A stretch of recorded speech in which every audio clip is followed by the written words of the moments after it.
Hello everyone. Operation research के lecture number 3 में आप सबका स्वागत है। पहले दो लेक्चर में हमने ऑपरेशन रिसर्च के इंट्रोडक्शन, उनके विभिन्न एप्लीकेशंस और उनके टूल्स और टेक्निक्स के बारे में पढ़ा। इस लेक्चर में हम ऑपरेशन रिसर्च का सबसे पहला टेक्निक्स, जिसको बोलते हैं लीनियर प्रोग्रामिंग प्रॉब्लम, तो लीनियर प्रोग्रामिंग प्रॉब्लम के बारे में डिस्कस करेंगे। लीनियर प्रोग्रामिंग प्रॉब्लम क्या है और इसका मैथमेटिकल फार्मूलेशन कैसे किया जाता है, और किसी भी जो प्रॉब्लम है मैन्युफैक्चरर का या किसी भी इंडस्ट्री का जो प्रॉब्लम है उसको कैसे मैथमेटिकली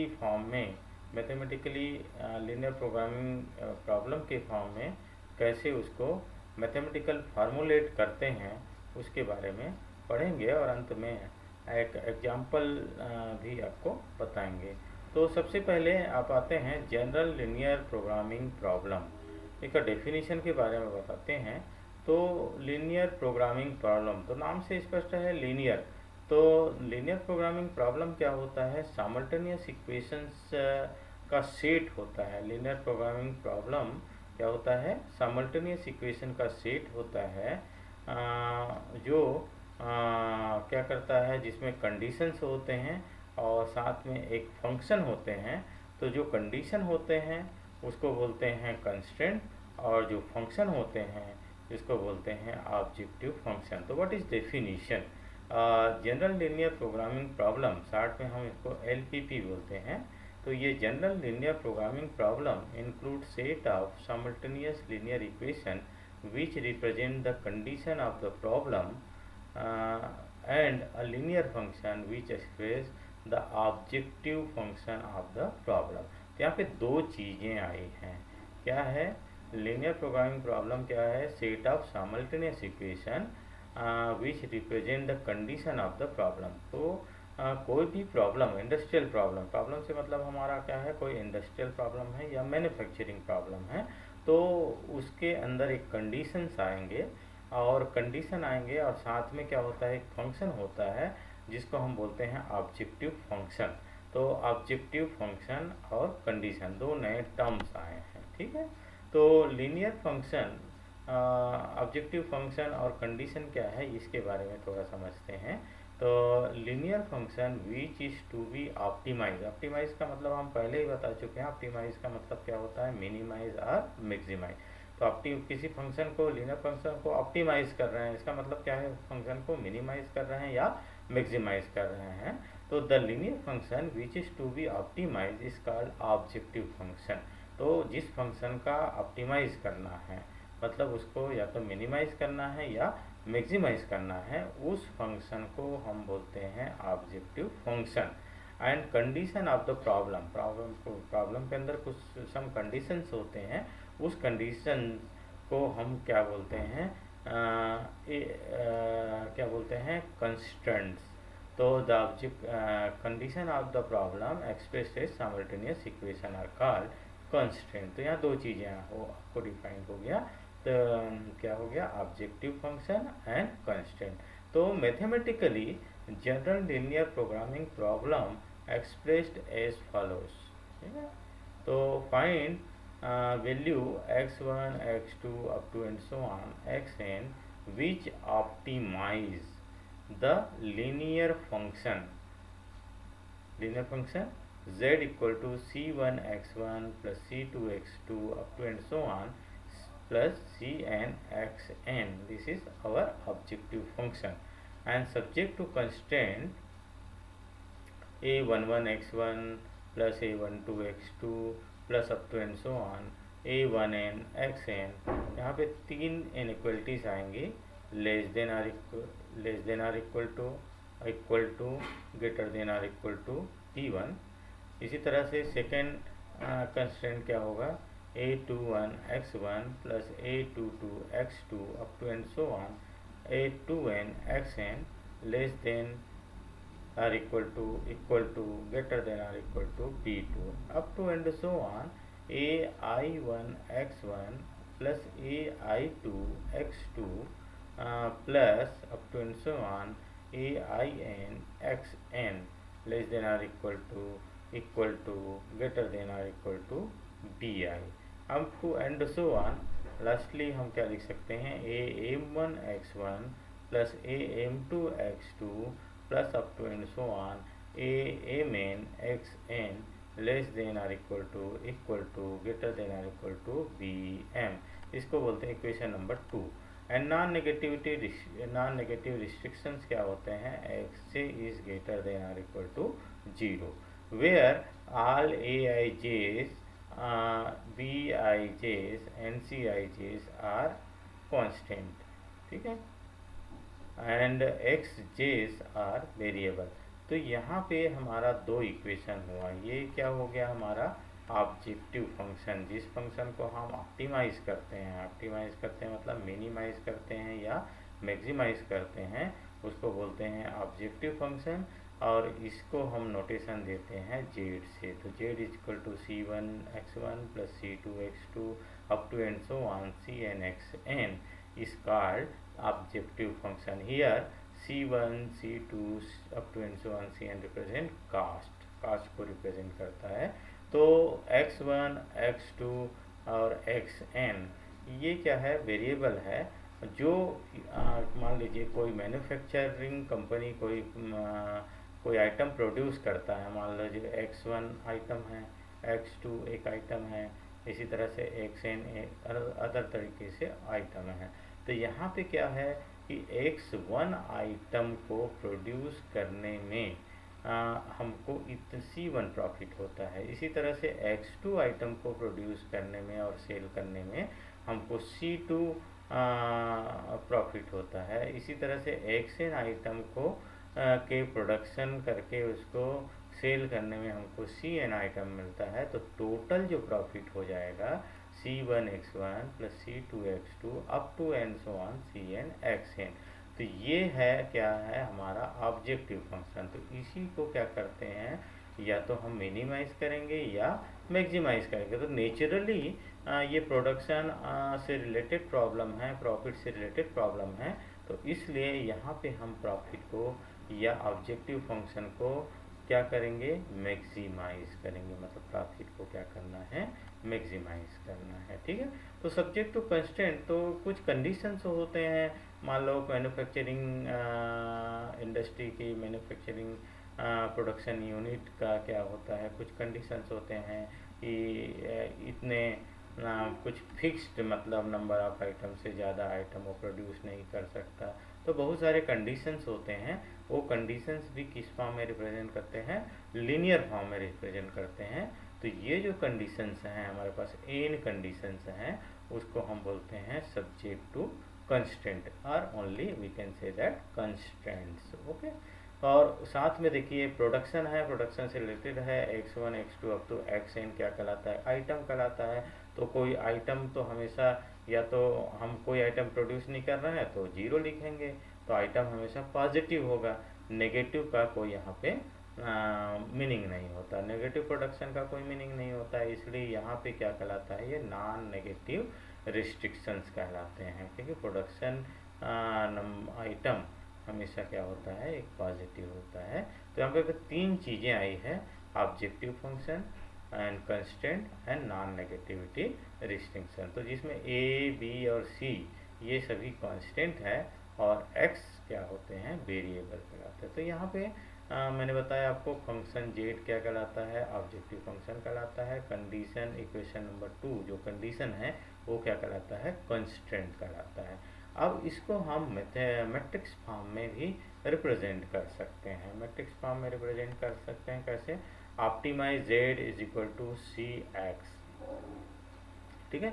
यहाँ पे c एक मैट्रिक्स फॉर्म है, x भी मैट्रिक्स फॉर्म है। तो objective function z is equal to क्या हो गया, z is equal to C X. Subject to constraint क्या हो जाएगा, इसको मैट्रिक्स a फॉर्म में रिप्रेजेंट करते हैं, a x।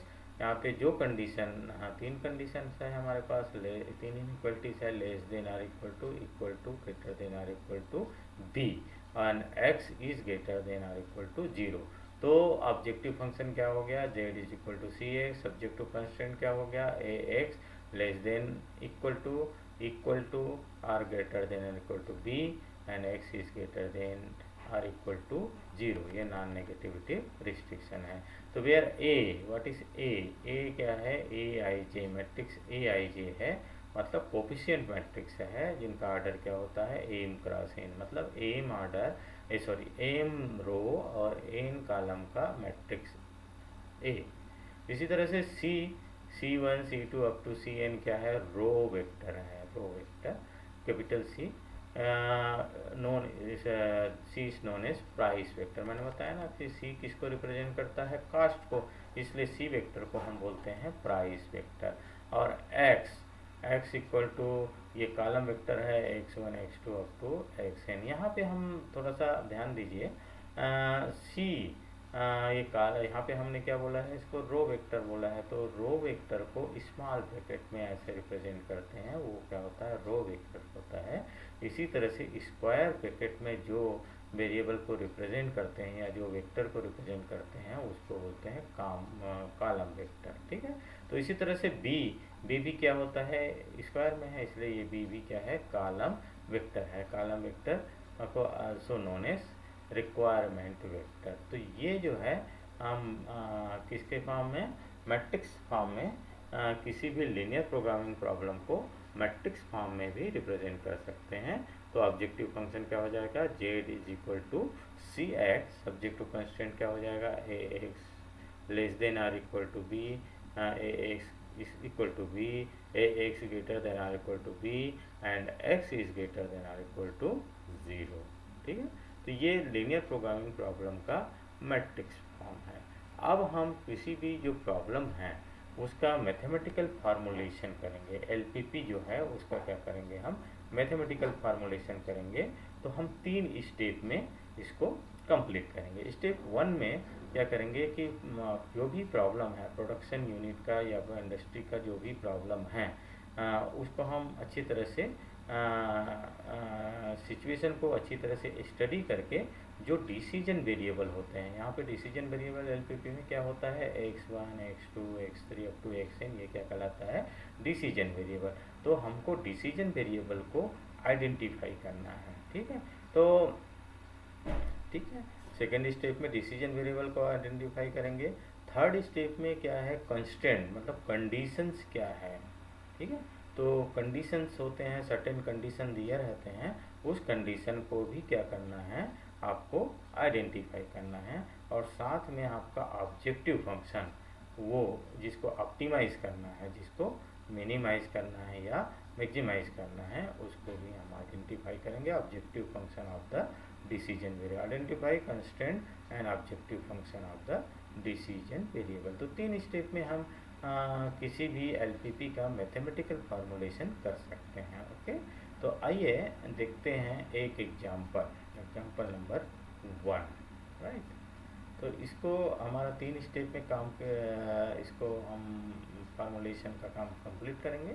तो सबसे पहला क्या है कि क्वेश्चन को हम अच्छी तरह से समझ लें और उनकी प्रॉब्लम क्या है। हमको डिसीजन वेरिएबल को आइडेंटिफाई करना है, उसके कंडीशन मीन्स कंस्ट्रेंट को आइडेंटिफाई करना है, ठीक है। तो चलिए पढ़ते हैं। क्या है कि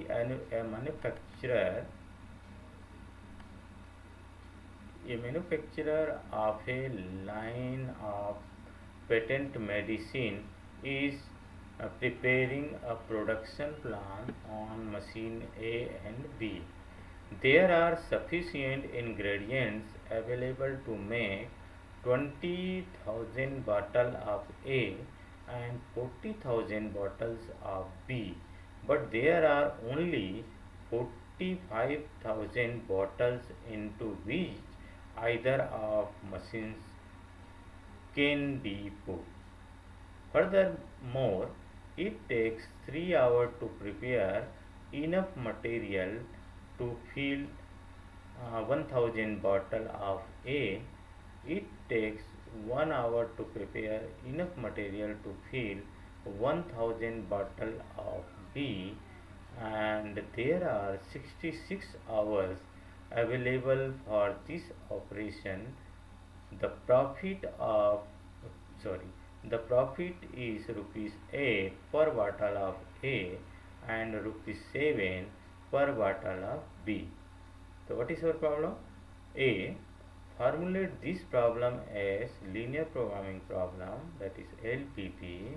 And second problem, how should the manufacturer schedule production in order to maximize his profit. यहाँ पे क्या है, मेडिसिन मैन्युफैक्चरिंग प्लांट में दो तरह से मेडिसिन का प्रोडक्शन किया जा रहा है, medicine A and medicine B. आपने क्या दिया है यहाँ पे, there are sufficient ingredient available to make 20,000 bottle of A. ठीक है, तो ए टाइप के मेडिसिन का कितने बॉटल मेडिसिन बनाना है, 20,000 bottle of A and 40,000 bottle of B. But there are, यहाँ पे कंडीशन दिया हुआ है, but there are 45,000 bottle into which either of medicines can be put। हमारे पास टोटल कितने बॉटल है, 45,000 बॉटल है, उससे ज़्यादा बॉटल हमारे पास नहीं है। लेकिन हमारे पास क्या है, इंग्रेडिएंट ए टाइप के बॉटल बनाने के इंग्रेडिएंट है हमारे पास sufficient.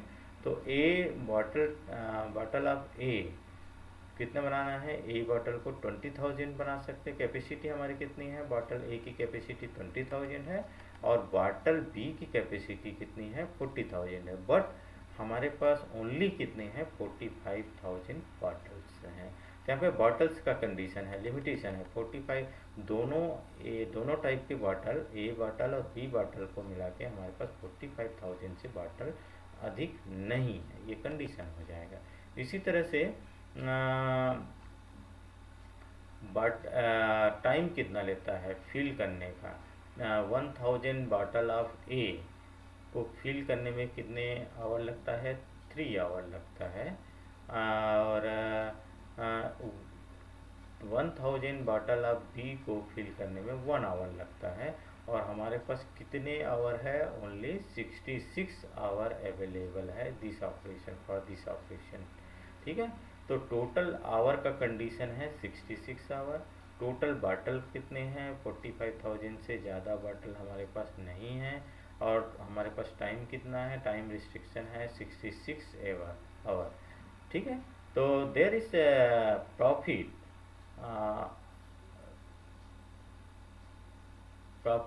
of bottle A per bottle of profit A is rupees 8 and per bottle of profit B is rupees 7। ठीक है, तो यहाँ पे हमको सबसे पहले हमने स्टडी कर लिया, सबसे पहले हमको डिसीजन वेरिएबल आइडेंटिफाई करना है। तो हमारे पास डिसीजन वेरिएबल क्या होगा कि दो टाइप का बॉटल है, तो बॉटल ए का जो वो है मैन्युफैक्चरिंग प्रोड्यूस करता है, उसको हम x1 ले लेंगे और बॉटल बी के लिए डिसीजन वेरिएबल क्या ले लेंगे, x2 ले लेंगे। ठीक है, तो अब हमारे बॉटल ए और बॉटल बी के लिए, बॉटल ए के लिए हमने क्या ले लिया है, x1। तो that is the manufacturer produce x1 bottles of type A and x2 bottle of type B, right. तो ये डिसीजन वेरिएबल होगा, 2 decision variable x1 and x2। And what now we define objective function. तो objective function that means profit function, या profit को क्या करना है, maximize करना है। तो so profit of per bottle of A is rupees 8 and profit of per bottle of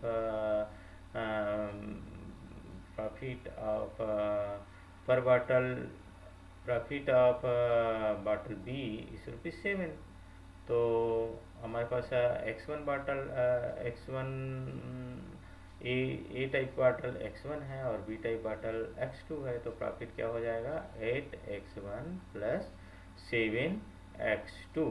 तो ये ऑब्जेक्टिव फंक्शन क्या हो जाएगा, what will be objective function, z is equal to 8x1 plus 7x2, this will be total profit.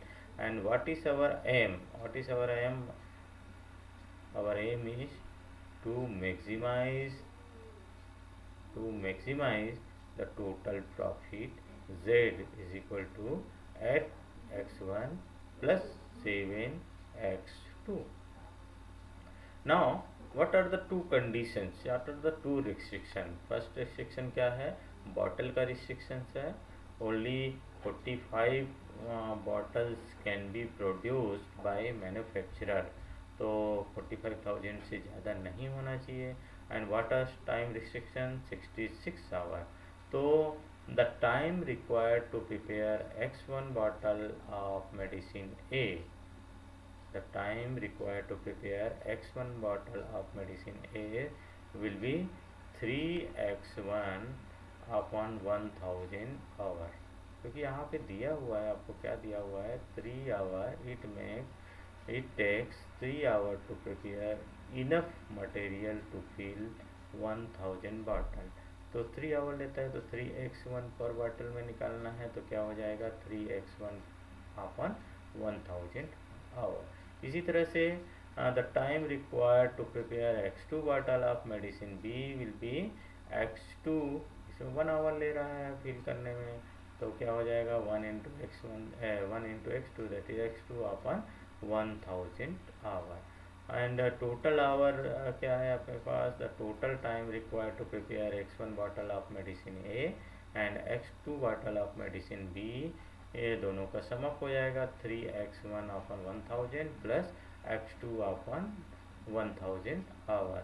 And what are time restriction, what is time restriction, we have only 66 hour, तो that condition should be 3x1 upon 1000 plus x2 upon 1000 is less than or is equal to 66 our, उससे ज़्यादा our हमारे पास नहीं है. तो this is our first condition. What is, अब इसको cross multiply कर लेंगे इधर, तो this will B 3x1 plus x2 is less then और इक्वल टू 66,000. ओके, तो this will B first condition or first restriction. Similarly, there are only 45,000 bottles into which the medicine can be put. So x1 plus x2, x1 is the total quantity of medicine A और x2 is the total quantity of medicine B. तो total bottle will be x1 plus x2 और बॉटलों का restriction क्या है, 45,000 से ज़्यादा नहीं होना चाहिए. तो x1 plus x2 is less then और इज इक्वल टू 45,000. ये हो जाएगा कंडीशन नंबर 2.